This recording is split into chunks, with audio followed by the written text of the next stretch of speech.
നമസ്കാരം, വെട്ടൻ ന്യൂസ് എക്സ്പ്രസിലേക്ക് സ്വാഗതം. പ്രസവത്തെ തുടർന്ന് അബോധാവസ്ഥയിലായി ചികിത്സയിലായിരുന്ന യുവതി മരണപ്പെട്ടു.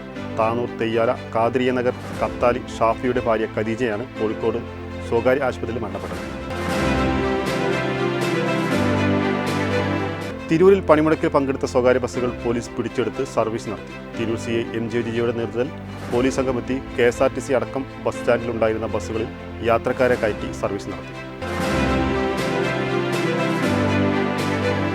മലപ്പുറം ജില്ലാ മുസ്ലിം യൂത്ത് ലീഗ് കമ്മിറ്റി സംഘടിപ്പിക്കുന്ന യൂത്ത് മാർച്ച് തിരൂരിൻ്റെ മണ്ണിലെത്തി. രാവിലെ 8:30 കുറുക്കോളിൽ നിന്നും youth march Kurukkoli Moideen MLA flag off ചെയ്തു.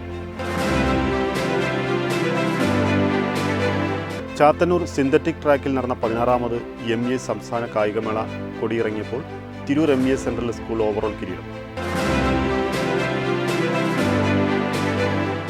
ഒടൂർ ഗ്രാമപഞ്ചായത്ത് ഉപതെരഞ്ഞെടുപ്പിൽ വിജയിച്ച KP രാധ സത്യവാചകം ചൊല്ലി ചുമതലയേറ്റു. ഗ്രാമപഞ്ചായത്ത് പ്രസിഡന്റ് യൂസഫ് കൊടിയങ്ങൽ മുമ്പാകെയാണ് സത്യവാചകം ചൊല്ലിയത്. തിരൂർ ലയൺസ് ക്ലബിൻ്റെ നേതൃത്വത്തിൽ തിരൂർ അൽമനാറ കണ്ണാശുപത്രിയും മലപ്പുറം ചട്ടിപ്പറമ്പ് എഡ്യൂക്കെയർസ് ഡെന്റൽ ഹോസ്പിറ്റലും ചേർന്ന് തിരൂർ വാഗൻ ട്രാജഡി ടൗൺ ഹാളിൽ ഞായറാഴ്ച മെഡിക്കൽ ക്യാമ്പ് സംഘടിപ്പിക്കും. സംസ്ഥാന ജീവനക്കാരും അധ്യാപകരും 2024 ജനുവരി 24 നടത്തുന്ന പണിമുടക്കിൻ്റെ പ്രചരണാർത്ഥം സെറ്റയുടെ നേതൃത്വത്തിൽ നടത്തിയ അതിജീവന യാത്രയ്ക്ക് തിരൂരിൽ സ്വീകരണം നൽകി.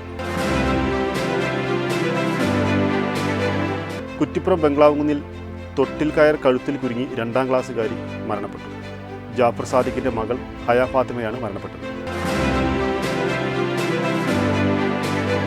നിറമരുതൂർ ഗ്രാമപഞ്ചായത്ത് വാർഷിക പദ്ധതി 2023-24 ഭാഗമായി അങ്കണവാടി വിദ്യാർത്ഥികൾക്കായി അരങ്ങ് 2.0 എന്ന പേരിൽ കലോത്സവം സംഘടിപ്പിച്ചു. തിരൂരിൽ ഓട്ടോ നിയന്ത്രണം വിട്ട് പോസ്റ്റിലിടിച്ച് മറിഞ്ഞു. സമീപത്തെ താഴ്ചയിലേക്ക് മറിയാതിരുന്നതിനാൽ വൻ അപകടമാണ് ഒഴിവായത്. പൊൻമുണ്ടം ഗവൺമെൻറ് ഹയർ സെക്കൻഡറി സ്കൂളിലെ LP വിഭാഗത്തിൽ നിന്ന് തിരഞ്ഞെടുത്ത വിദ്യാർത്ഥികൾക്കായി സ്കൂളിൽ വെച്ച് വര എന്ന പേരിൽ രചനാ ശില്പശാല സംഘടിപ്പിച്ചു. വെട്ടമാലിശ്ശേരി എരേപുരം സുബ്രഹ്മണ്യ സ്വാമി ക്ഷേത്രത്തിലെ അയ്യപ്പൻ വിളക്ക് മഹോത്സവത്തിന് ശനിയാഴ്ച തുടക്കമാകും. ഇതോടെ ഇന്നത്തെ വെട്ടൻ ന്യൂസ് എക്സ്പ്രസ് പൂർണ്ണമാവുന്നു. നന്ദി, നമസ്കാരം.